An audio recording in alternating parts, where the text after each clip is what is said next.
posisi Pak Presiden, bangsa Indonesia sudah menerima BOP ini sebagai sarana, sebagai ikhtiar menuju perdamaian.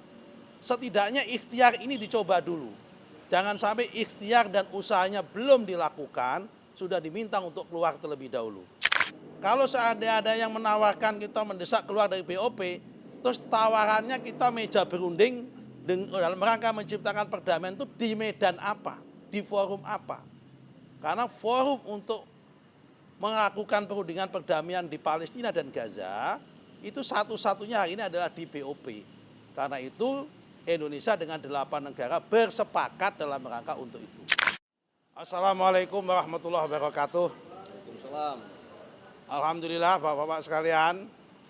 Jadi tadi dari jam 4 sampai buka puasa, Bapak Presiden didampingi oleh Pak Mensesnek, sama Pak Menko Pangan, sama Pak Ketua MPR melakukan diskusi intensif dengan 3 tokoh ulama dan tokoh Islam di Indonesia, yaitu dengan Pak Kiai Haji Miftahul Akhyar selaku Rais Am PBNU, kemudian dengan Profesor Dr. Kiai Haji Haidar Nasir selaku Ketua Umum PP Muhammadiyah, kemudian dengan Bapak Kiai Haji Anwar Iskandar selaku Ketua Umum MUI. Kemudian dilanjutkan dengan sesi kedua dengan 158 pimpinan ormas Islam. Se-Indonesia ada 86 pimpinan ormas, kemudian ditambah dengan tokoh-tokoh Islam sama tokoh-tokoh pimpinan pondok pesantren, termasuk yang hadir tadi pimpinan pondok pesantren Gontor, Bapak Kiai Haji Hasan Abdullah Sahal. Kemudian pimpinan pondok pesantren Peloso, Bapak Kiai Haji Nurul Huda Jazuli.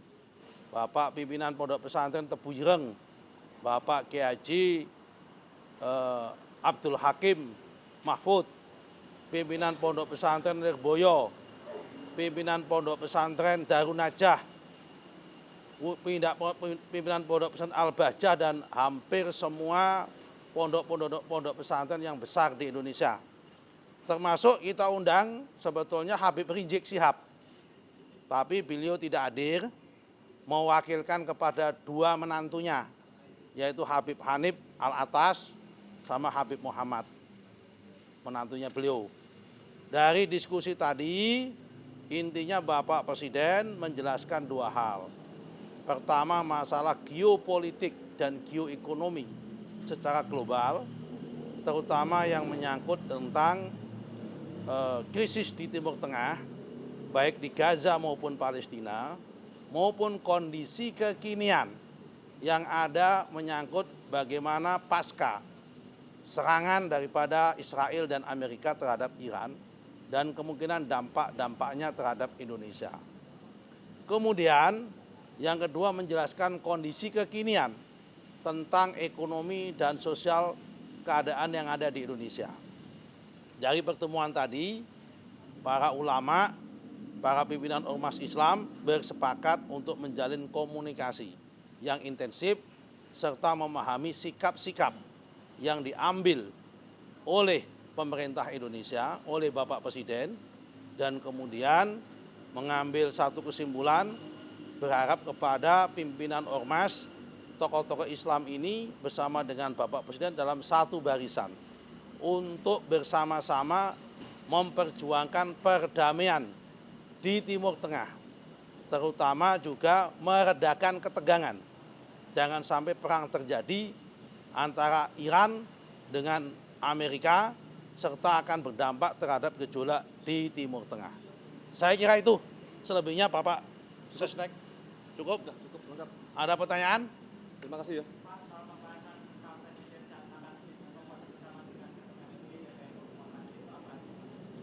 Ya tadi sudah saya sampaikan bagaimana kondisi global, kenapa Indonesia masuk BOP, bagaimana antisipasi dampak terhadap perang Iran.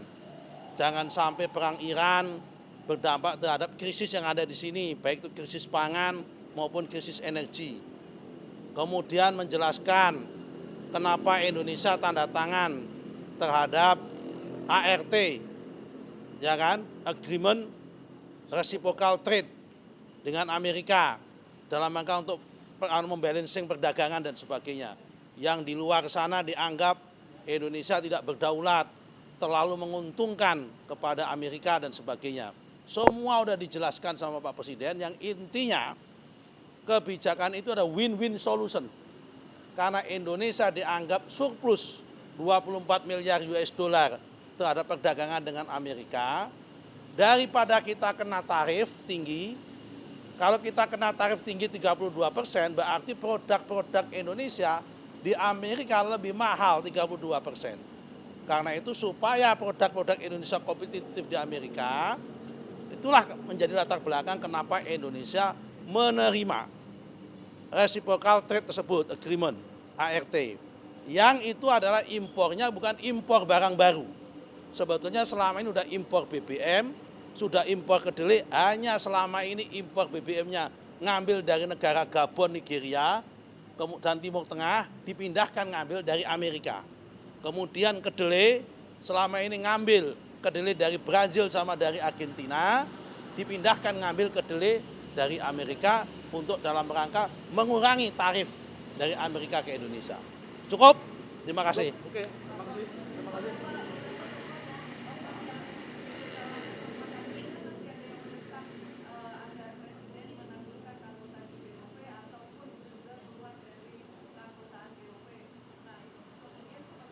Kalau ada satu dua yang masih punya pendapat seperti itu, kita hargai.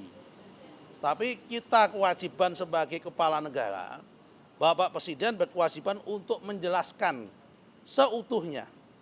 Tapi kalau memang yang bersangkutan menyarankan, ya sudah.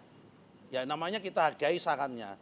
Tetapi posisi di Indonesia, posisi Pak Presiden, bangsa Indonesia sudah menerima BOP ini sebagai sarana, sebagai ikhtiar menuju perdamaian. Setidaknya ikhtiar ini dicoba dulu. Jangan sampai ikhtiar dan usahanya belum dilakukan, sudah diminta untuk keluar terlebih dahulu. Tapi kalau ada yang menyarankan seperti itu, pemerintah tidak anti kritik, kita mendengarkan sambil mencermati keadaan, tetapi kita akan membuktikan di lapangan bahwa diplomasi ini jalan terbaik untuk menciptakan perdamaian, bukan dengan jalan peperangan. Kemudian Pak Presiden juga mempertanyakan, terus kalau seandainya ada yang menawarkan kita mendesak keluar dari BOP, terus tawarannya kita meja berunding dalam rangka menciptakan perdamaian itu di medan apa, di forum apa? Karena forum untuk melakukan perundingan perdamaian di Palestina dan Gaza itu satu-satunya hari ini adalah di BOP. Karena itu Indonesia dengan 8 negara bersepakat dalam rangka untuk itu. Clear? Terima kasih.